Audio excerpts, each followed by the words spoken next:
de janeiro de 2023. Tudo o que eles não querem que você saiba. Parcialidade nas prisões, excessos, desproporcionalidade da pena, omissão do governo federal e, por fim, sentenças de morte. Um efeito dominó de erros intencionais que sentenciaram centenas de famílias à inexistência. A partir de hoje, dia 8 de janeiro de 2024, você vai descobrir na série 8 de janeiro toda a face oculta das prisões.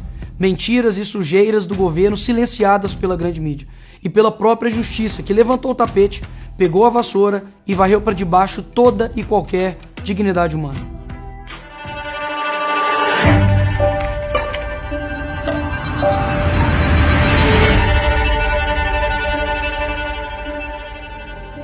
Por trás de mais de 2.000 presos por ordem do STF no dia 8 de janeiro, existem mais do que imagens selecionadas. Existem famílias que sofrem pelas suas ausências até hoje. No episódio de número 1, na série 8 de janeiro, você vai conhecer a história do empresário Clériston Pereira da Cunha, conhecido como Clezão, de 46 anos, pai de 2 filhas, que faleceu sob a tutela do Estado, na Papuda, e que sequer estava na esplanada no horário em que o controle deixou de ser mantido. Ele é réu primário, pai de família, trabalhador. Ele tinha problema de coração, pressão alta. Ele passou mal várias vezes lá, viu? Meu esposo morreu de uma forma injusta.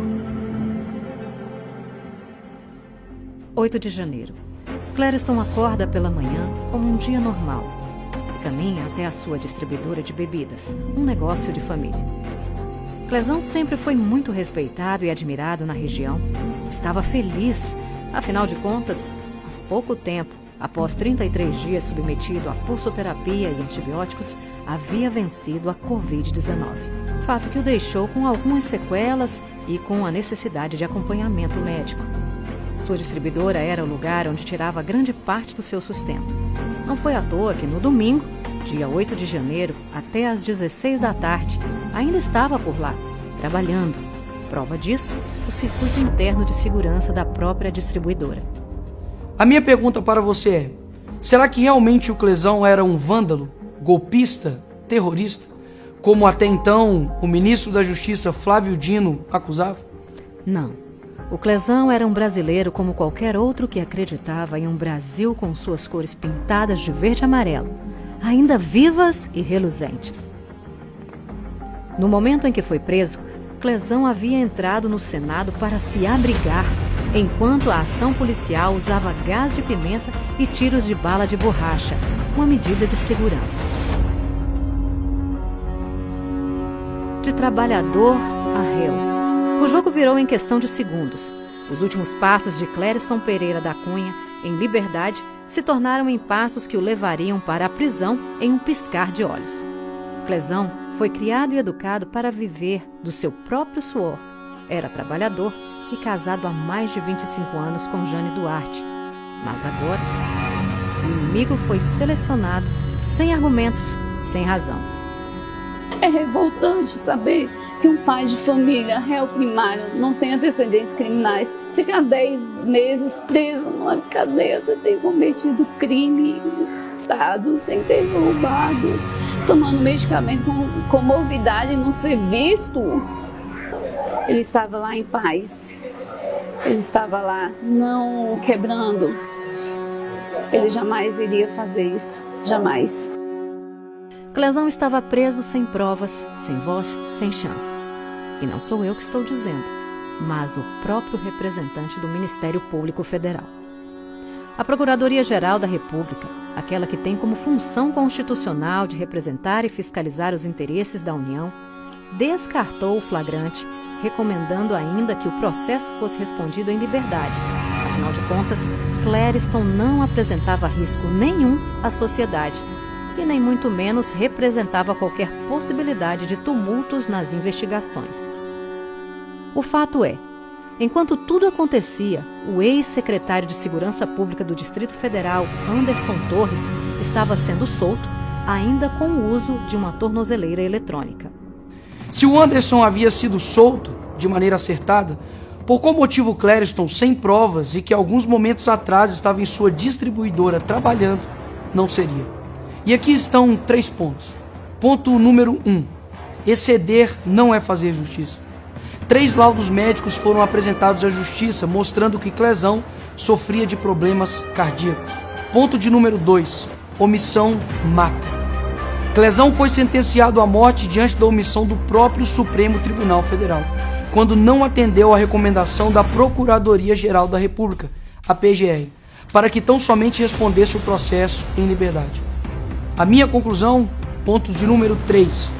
O crime contra a democracia realmente aconteceu, mas acredite, também foi cometido pela justiça brasileira.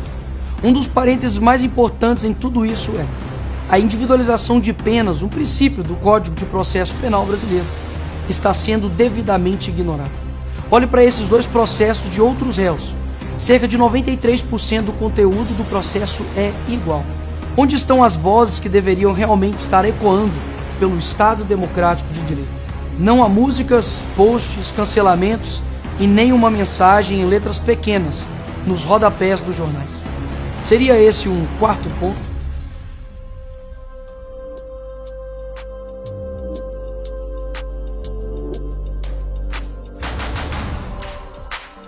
10 meses preso, sem ter cometido crime, sem ser ouvido. Acredite, esse vídeo não é sobre política, é sobre vida, dignidade e sobre humanidade. Dia 20 de novembro, por volta das 10 da manhã, um ataque fulminante. Clezão estava pela bandeira, pela ordem e pelo progresso, pela paz, e assim se foi em paz. Uma dor que não se resolve com dipirona.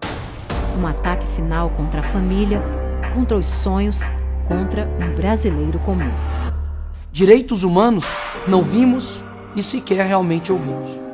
Algum esclarecimento do que realmente aconteceu? Haverão responsabilizados pela morte de um pai de família? Um brasileiro se foi.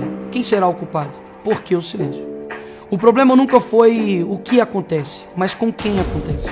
Se os 9 medicamentos que o Clériston precisava tomar por dia e assim mantê-lo vivo foram também ignorados, a memória de um homem comum, trabalhador, honesto, pai de família e construtor de um futuro melhor há de mantê-lo vivo. O sonho dele era ver as filhas formadas. Clériston Pereira da Cunha, um inimigo selecionado.